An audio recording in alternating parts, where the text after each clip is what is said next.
Hey everyone, I'm going live. I'm gonna have a fun night tonight. It's gonna be a fun night going live on YouTube. Every night I try to go live on YouTube sometime between 7 p.m. to 8 p.m. Eastern Standard Time. Each night, what I do is I pick something in life that I've gone through, I'm going through, and that I want to talk about. In addition to that, what I do is I take each live comment. You can come in the live chat room, leave a comment. I'll read it. We can have a conversation.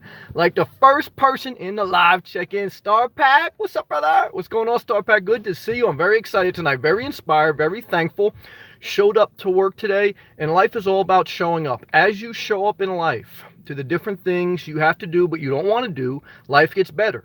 And that's what we want to do. We want life to get better, not worse. You got to show up. Start back. I realized I had way too much extra time, so I've been trying to find a hobby.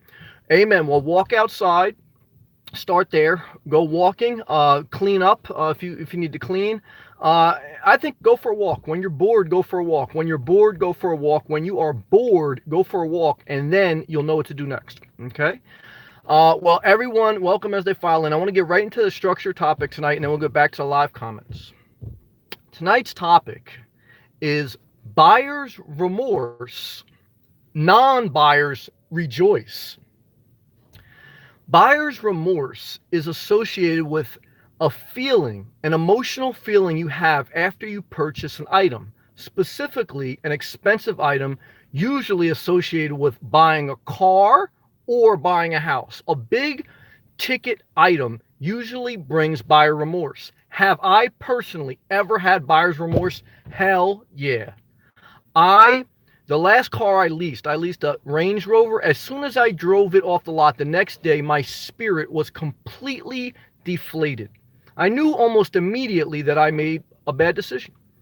Now I stuck with it. Obviously, once you make commitment, I mean, you got to pay for what you got to pay for. And there's been other times in my life, even when I bought my first house, initially it was a little bit tough, but you're definitely going to experience in life buyer's remorse. Okay, you're going to buy something specifically expensive, and it's going to have payments over a long period of time. And after the initial high, because there's a high in buying something, and that's why a lot of people chase that high.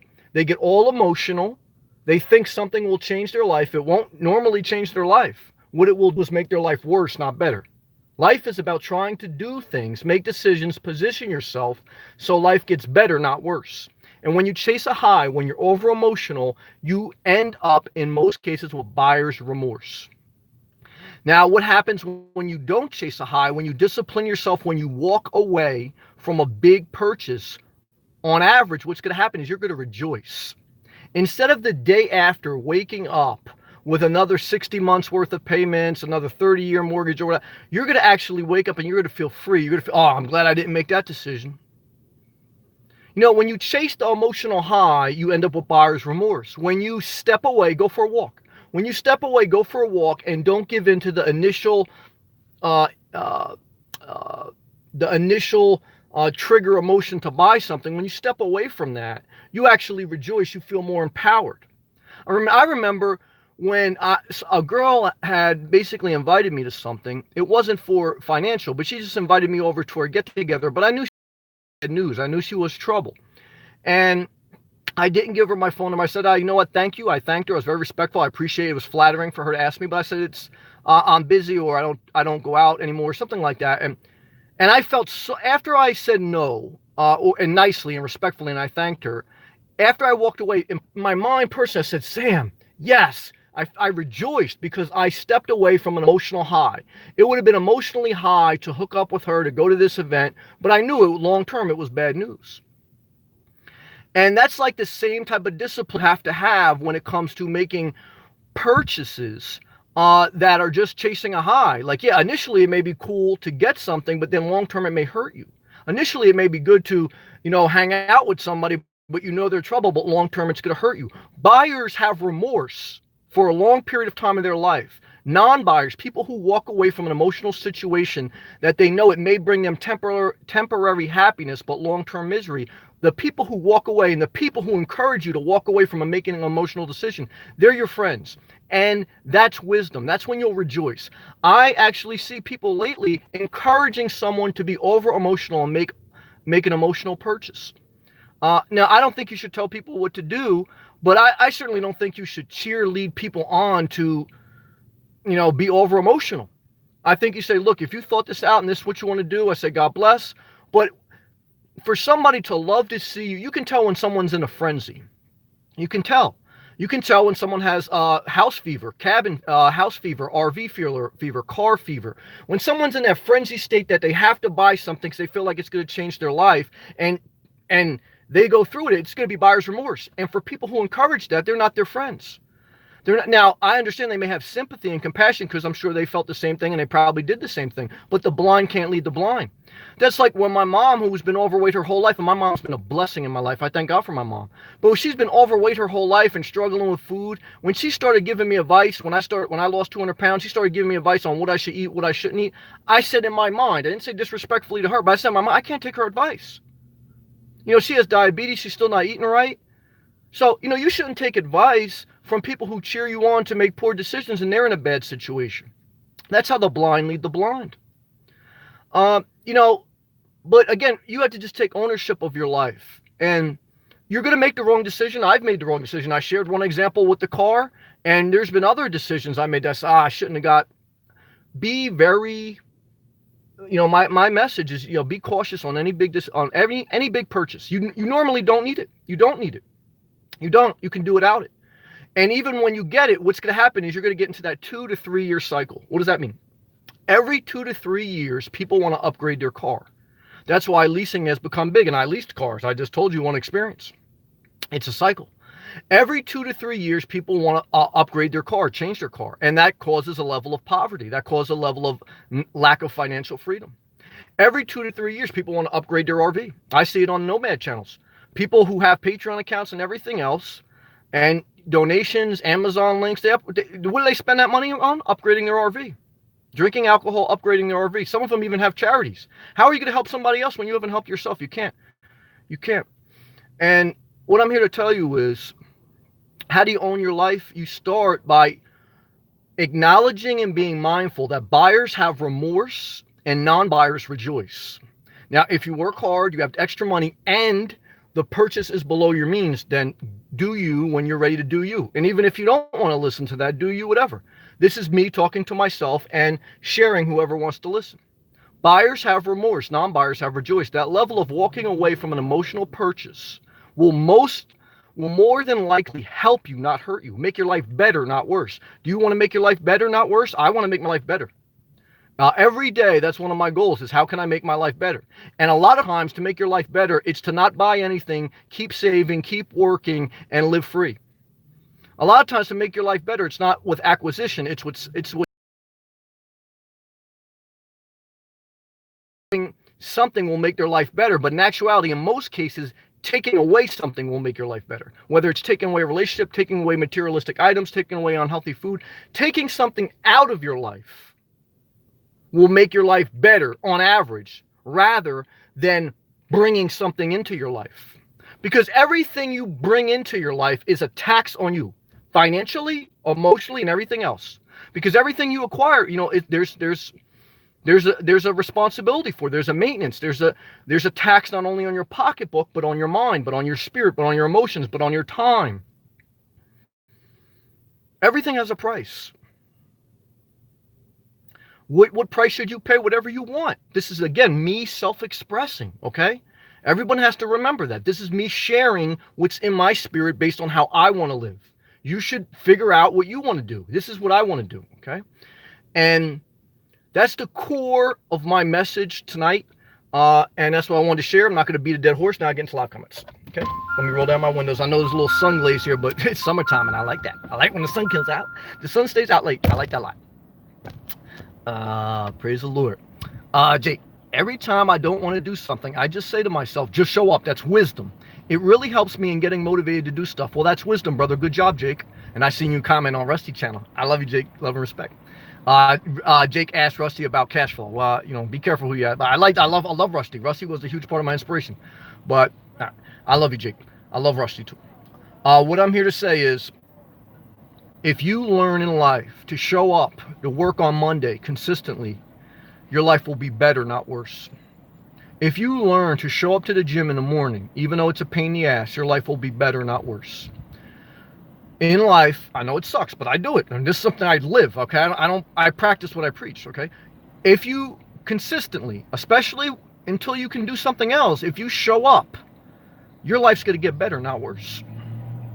When you don't show up, your life gets worse, not better.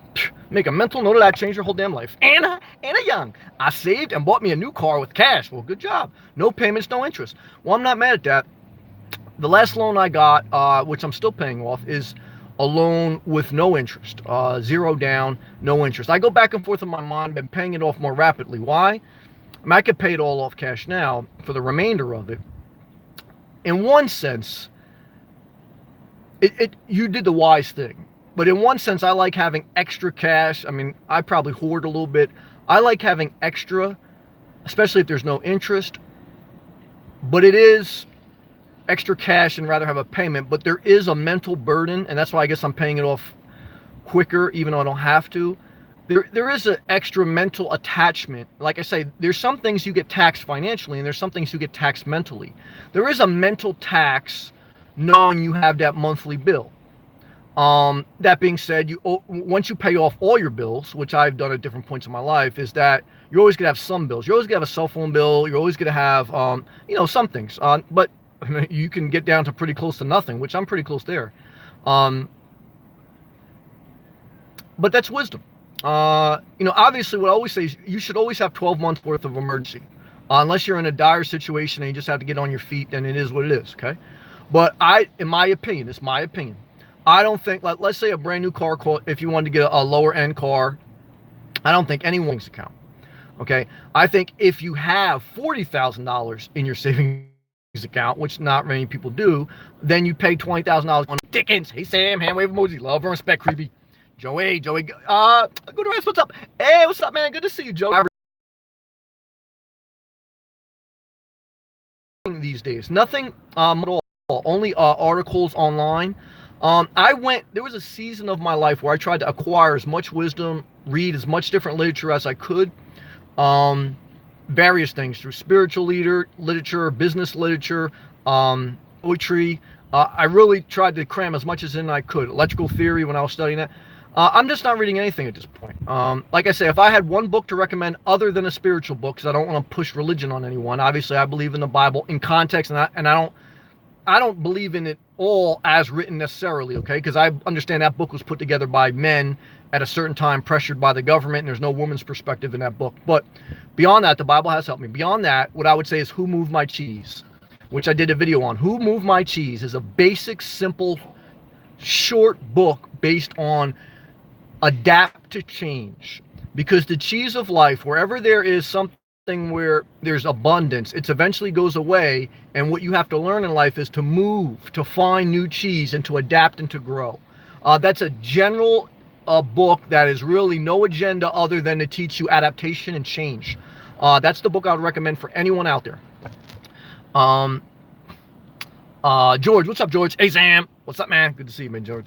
Creepy Dickens. Oh yeah, I definitely agree. I have at least 125 pounds to lose. Good job. On focusing on that, focusing on removing the junk food out of my life. I agree with that's not easy. I backslid plenty of times. You could have caught me backsliding in the Popeyes fried chicken parking lot. What I'm here to tell you is a plant-based diet will change your life. How do you start? Throw out everything in your house. Then you will go to the store in the middle of the night. You'll bring some more stuff in the house, throw it out again. Keep doing that. You fall, you get back up. You fall, you get back up. You fall, you get back up. You fall, you get back up. Plant-based diet as much as you can. Whole grains. Don't eat out. Walk every day, and you can change your life one day at a time. T-Sub, what's up, man? Hey, Sam, good advice. It's amazing how much money you can save by choosing not to spend day to day. Yeah, my biggest expense is food, not gas. Like I say, I probably spend $2,500, $3,000 a month, okay? I could cut that in half, but I kind of just go to Starbucks whenever I want. I buy fresh food every day, and it's still below my means, that budget. But that's kind of high. I could probably easily get that down. But if I'm giving honest advice, what I would tell you is, even when you live on the road, it's not going to be gas necessarily, unless you have a big rig, travel a lot. Your biggest expense is going to be food, okay? And I eat healthy. It's all clean food. And healthy food doesn't cost more. I don't want to hear that. Because when I was backsliding, when I was 350 pounds, what the biggest cost for me was food. I spent more money in junk food, in fucking Twizzlers, Skittles, Kit Kats, General Toys chicken, you know, Wendy's. Oh, I spend more money on junk food than I did on healthy food ever. So that's a myth that healthy food costs more. Not when you consider how much junk food you actually eat. I did the math in my life, and that doesn't apply. Ryan B. Yep, been sitting on my Prius purchase, making sure I make the right choice. Well, that's wisdom, Ryan B. Again, what do I say? Everyone should live however they want. If they're working to earn their living and they have the money, do you. But I am saying be mindful. This is what I say to myself now, okay? Because I'm sharing with you. I mean, I get the itch to buy stuff. Every 2 to 3 years, you get it. And just when you're about paid off with your car, you get an itch to buy a new one. Just if you want to, do you. But be mindful. That's how you get caught in that rat race. Every 2 or 3 years, I mean, I see it now. I mean, nomads, they want to upgrade their RV. Every 2 or 3 years, it's an itch. It's an itch. And it could be even quicker than that. But that's that rat race of life. And that's how you get caught in a money trap. Now, certainly, obviously, if you work for your living and you have extra money, I don't want you to just, you should enjoy the fruits of your labor. Again, I'm trying to state what I believe without pushing it and with giving people room to do whatever they want. And with sharing with you, I've done different things in my life. So I'm giving you the whole spectrum. This is something to be mindful of. At the end of the day, you have to do what you have to do for you. Joshua, I took some money from a friend without them knowing, and I am ashamed to confess. Because of the shame of my actions, I already have the funds set aside, but I can't get the guts to let them know. Thank you for sharing, Joshua. Joshua, it's been eating away at me, and I have had trouble sleeping because of anxiety and my actions. Because of what they would think of me, and then thinking I took more money than I say, times the amount I set aside. Sins, you heal yourself and everyone else who hears it. So, I don't believe, you have to go to confessional booth to be forgiven. But what I believe is there's enough, and it heals everyone around you. I feel led in my spirit to just tell you that's your decision. I thank you for sharing, and I'll just leave that to you. Because I think I think that's the best thing to say. Thank you. Tease up. I think the best course of action would be to have the amount at hand and then confess. Sure, they'll probably not like it, but it's better than hiding it from them. Okay? Will B. Keep up the great work, brother. Thank you. Much love and respect. Thank you, Will. Love to respect you also. Taffy, what's up? Good to have you back, brother. I've always heard about buyer's remorse. Okay. But I only really learned about it by going through it. Yep, me too. That's how we learn in life. That's okay. Hated the feeling, but it helped me understand. Yep. Expenses, priorities, living below your means in life. Amen, Taffy. Good to have you back, brother. I love you. That's right. I've experienced that too. I went through that myself. I failed myself, and a couple times, not just once. So no shame in that. I mean, how do you learn to swim? By getting wet. Okay. You got to go through life to learn. And when I share these things, these aren't to share, it's not to shame anyone. It's to bring it to mind. Okay. And it's to have, I'm saying this is my focus. Okay. Especially after making the mistake. Especially now as I'm experiencing freedom, I'm learning more and more to let certain emotional waves pass. Are we still going to fail? Of course, we're human, all right? We go through a range of emotions. But I try to make my life better, not worse. So this is one of the things I try to remember. Buyers have remorse, non-buyers rejoice. Certainly enjoy the fruits of your labor. Certainly when it's below your means and you feel like you want to do it, do you. But this is something to be mindful of. Sailing John, that's my brother living on a boat. Hello, Sam and everyone. Hope everyone is inspired forward. Boat emoji and palm tree emoji. Sailing John, we're inspired. Good to have you. And Sailing John, I heard a quote today, thought of you. Something about sailors docked decay or something like that. Something like, basically, I forgot how it was phrased. I wanted to write it down, but I was working. I heard it, I had my earbuds and I was listening to a podcast. It was something like sailors who say docked basically decay. Sailors are made to sail, okay? Boats are made to be sailed. They're not made to sit docked. And I thought of you, brother, and your next season of life. DTN, professional window cleaners. That's what I'm talking about, cleaning. What's up, Sam? What's up, DTN? Love and respect. That's my guy, Milano. Get it to you for wholesale. Shout out to Milano, wholesale distributor. I told my man today, actually, I said, I was talking about you, Milano. I said, yes, I met a guy in Milano on YouTube, and he's down there in Miami, a wholesale distributor. And my friend was like, well, what does he distribute? I said, anything. He'll get you anything. Now, I said, I don't know if he gets you anything. I said, but he'll probably get you Colombian girls and Cuban coffee and a Honda, because he got a Honda hookup. Milano, good to see you, brother. Creepy.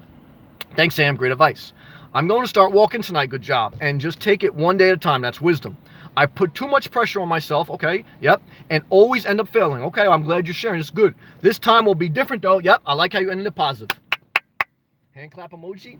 And that's what I'm talking about. Milano. Healthy food is the best investment in yourself. That's right.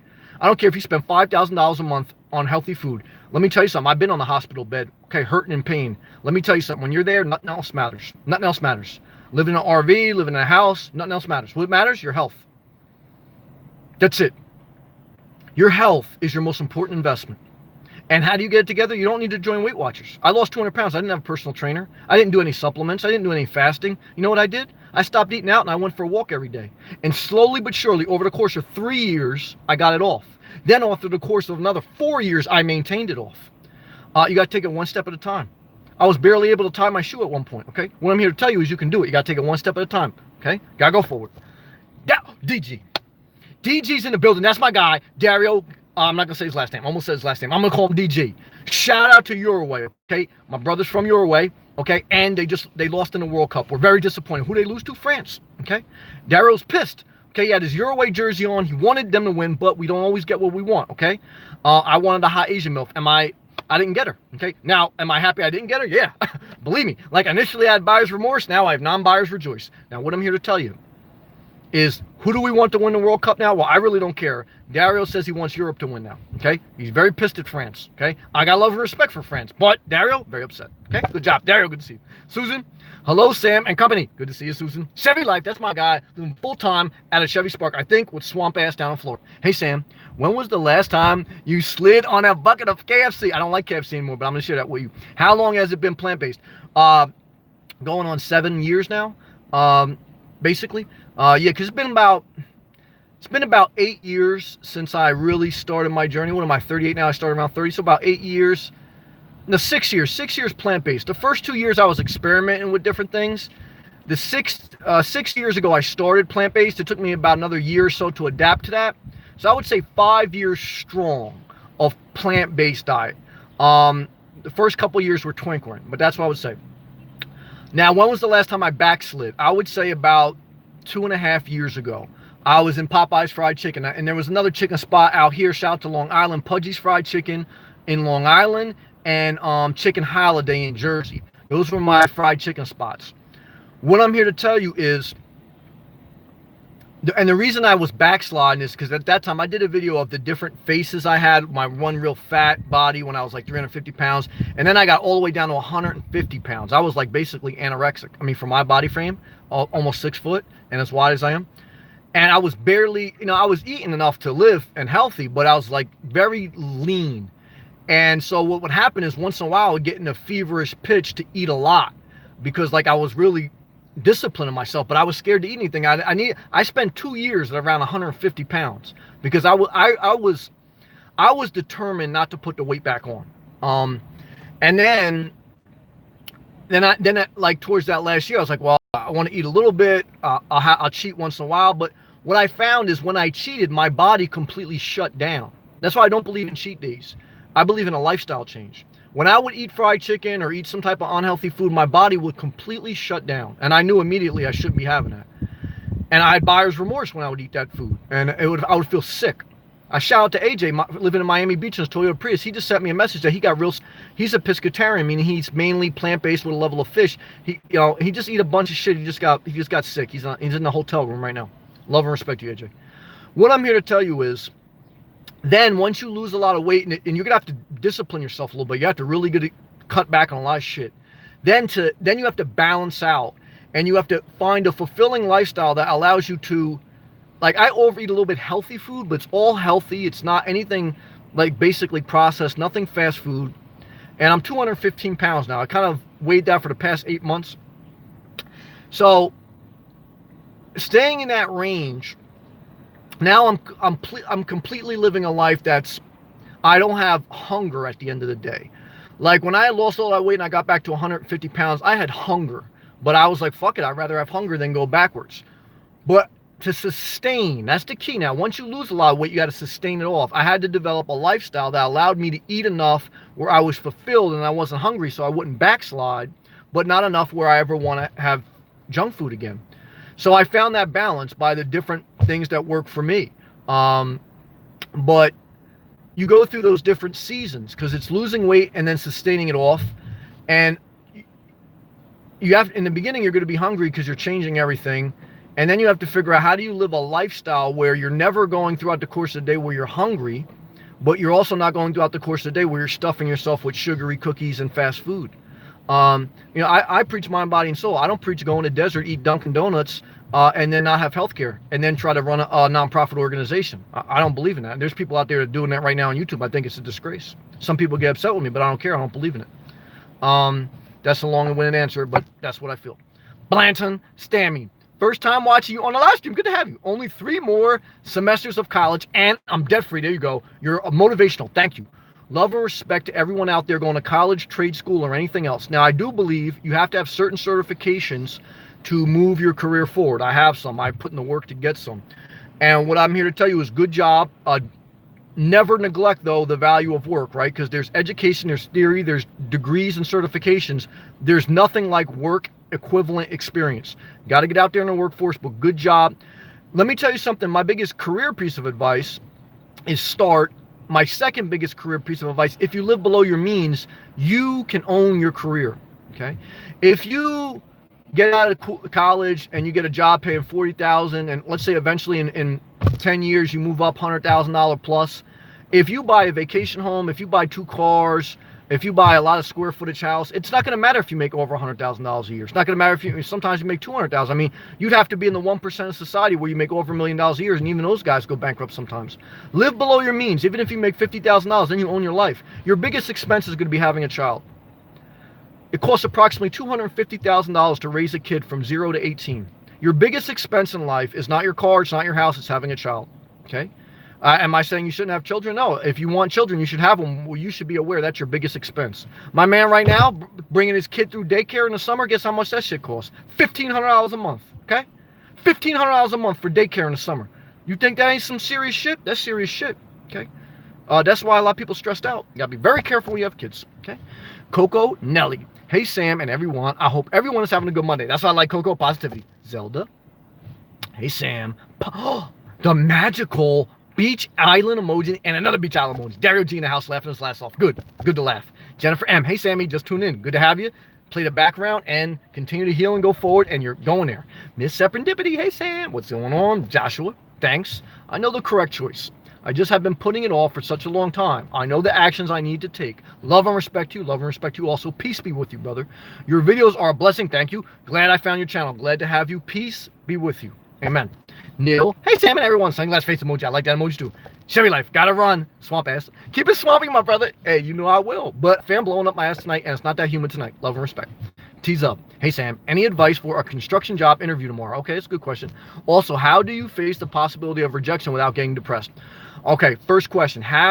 Any advice for the construction job interview tomorrow? Yes, one is don't wear a suit, okay? I remember going on an interview for an electrical contractor, and I wore a suit as a job for an electrician. And he looked at me immediately, and now there's a time to wear a suit. You are interviewing for a construction in the field job, working with your hands. You should not wear a suit. You should wear a crisp pair of Dockers with clean work boots. Now appearance is bullshit, but it's the game. A tucked in like new flannel shirt, and present yourself well with not a briefcase, but with a folder of some construction jobs that you worked on, and give a physical, and like if you're doing plumbing, if you're doing like I did electrical work, okay? And so I was asked how to troubleshoot different electrical problems when like somebody has a service and their neutral goes out. What do you do? Someone has a service and some lights are working, some aren't. What do you do? You have to have practical answers to some practical questions that are in your respective trade. You got to not wear a suit, you got to look clean, you got to look professional, and you got to have practical answers to that. Then you need to have some questions prepared for the interviewer. And it should not be how much will I make. It should not be based around your benefits. You should never discuss pay and benefits in the beginning of the interview, and sometimes not even on the first interview. You should ask, what locations will I be traveling to? Give me an example of one project you would have me work on, and who would I be working directly with? Okay, those are the type of questions you should have prepared and ask. You should be prepared to answer specific trade questions surrounding your trade, practical solutions that you know you're going to use if you've ever been in the field, and don't overdress. That's my advice based on my experience. Love and respect. And and the last question, which is an important one: how do you face rejection when you're getting depressed? I've been rejected for jobs. I didn't get that job I was talking about. I didn't get another job. I didn't get a few jobs. Each interview pays off for itself by you showing up. Were there some interviews that I got that I didn't show up? I remember there was one interview I got. Shout out to Montclair State University. I got an interview to be like the maintenance manager there one time, and I didn't show up. I got nervous. I was like, I don't want to do that. What I can tell you is show up. And even if you get rejected, you will learn and grow, and it's going to hurt. In life, you have to accept that certain things in order to grow hurt. Rejection hurts. But how do you go forward? You have to be willing to get rejected and get back up. If you don't, then you won't show up. It's those who are willing to face rejection and not show. I've seen people that I know get rejected from even a waitress job, and then they don't show back up. And then they wonder why they don't go forward. I know I had a family member that was great as a caretaker, but she was horrible with needles. So she let one negative experience where someone said, you shouldn't be in daycare if you're scared of needles. And then she let that totally make her put her tail between her leg and hide the rest of her life. When little does she know there's so many other parts of the medical field where you don't need to deal with needles. You could be a caretaker and just go listen to old people and just care for them emotionally. Okay? You can't let fear and rejection stop you from living your destiny. You're going to feel hurt. I felt hurt every time I got rejected, but you pick your ass back up and you go forward in life. You let no one steal your destiny. That's how you deal with it, brother. Nil. Working on changing my eating habits. That's what I'm talking about. Healthy eating, good. Weight 197, that ain't bad. 5'6" and 160 one day at a time. Nil. Forward we go. I like it. Jennifer M. You got as low as 150? Yep, I showed some pictures of that. I was very skinny. I'm as skinny as you can be. It was crazy. I'm 5'11", and my lowest figure competition was 135. And I look back at those pics in personal opinion, and I look anorexic. Yeah, some people said that to me. They said, Sam, he looks like I got eating disorder. But I don't care. I was determined not to lose that weight and keep it off.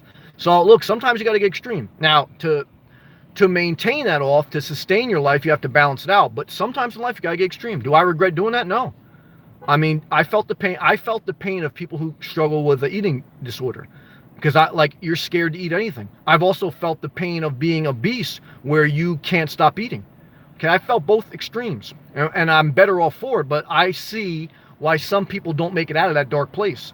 But sometimes in life, I'm not recommending it, but I am saying that sometimes in life you got to get fucking extreme, and you got to balance it out.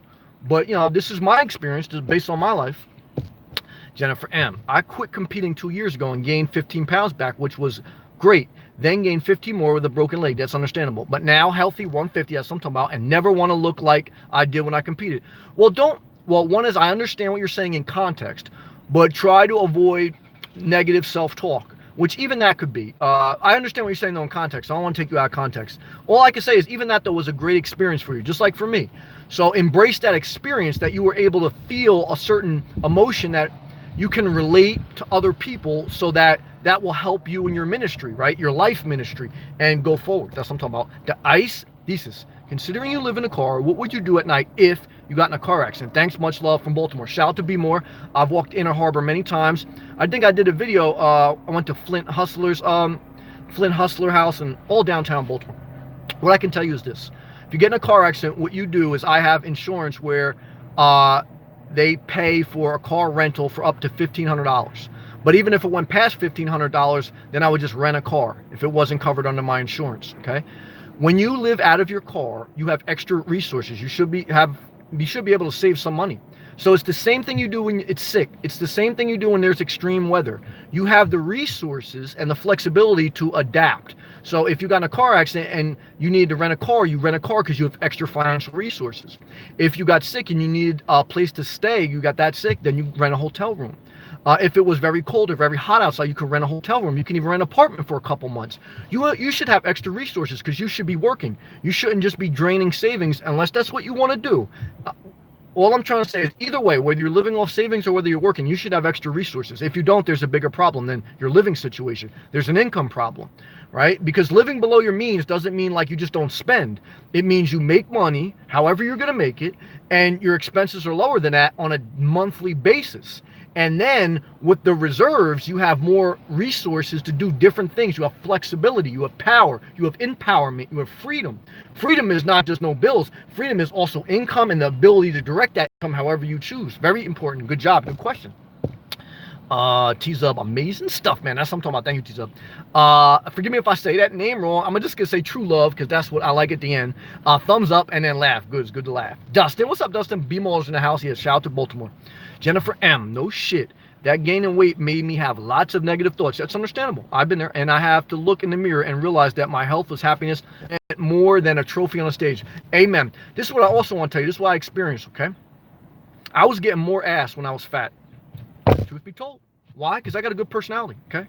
I was getting a lot of chicks. Now, and then when I lost a lot of weight, okay, I thought that the one girl that I wanted that didn't want me as much as I wanted her, I thought I lost a lot of weight. That will, and I wear like nice clothes and I buy a nice car that I had buyer's remorse from.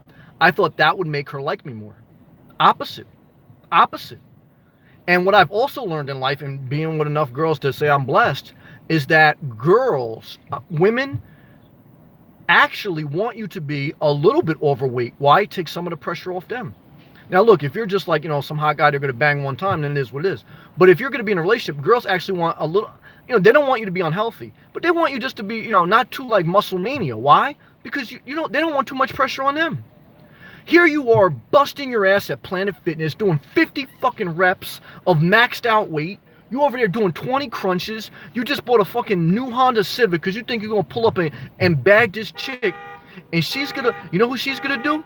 She's going to do the overweight guy's got slight gut, driving a beat-up Toyota Tacoma, and he's going to bang her out doggy style. Now, that's a little graphic. I apologize. But I'm trying to make a point here. Guys and girls, do you. Now, to my overweight women out there, I had a friend when I grew up, short, Haitian guy. He used to love overweight chicks. We call him the overweight lover, Heavy D. All right? Now, look, I'm trying to tell you. So what am I trying to tell you? I'm trying to tell you, be you, man. Be you. Now, I am trying to tell you, be healthy. So I'm not recommending just be overweight and go crazy. You know what I'm saying? To put me in context now, okay? I know a lot of people don't want to put me in context. Just want thumbs down. That's all right. I don't care. What I'm trying to tell you, be yourself, be healthy, and this is what I'm trying to tell you, okay? Jennifer M. And men want girls to be healthy. They don't care about the lean girls. Well, men may be a little bit more visual, but some guys not. Okay. They complain because there isn't enough to hold on to. Now, some do, like my Haitian guy that I grew up with. Now, what do? I really don't care because I'm not going to date anyone. I don't care if it's skinny, fat, in the middle. All I'm going to do is watch porn and live free. That's the truth. Now, people don't want the truth. I understand that, but this is what I'm trying to tell you. Okay, love and respect. All right. I mean, come on. Does it get any better than this? I mean, I'm giving you guys the real stuff, okay? I'm not charging anything for it. Now some people charge you and they don't have health insurance. That's okay. All right. Getting lost. All I can say is love and respect, okay? All I can say is try to refrain from buying. Try to not have buyer's remorse, but non-buyer's rejoice. But at the end of the day, if you work hard, you have extra money, just live below your means. That's it, okay? So all I got to say tonight, gave it my best. If it wasn't good enough for people, then they got to go a separate way, okay? Because I got to go forward. I want everyone to go forward no matter what you do in life. Stay positive. Don't hurt anyone. Don't hurt yourself. And got to go forward.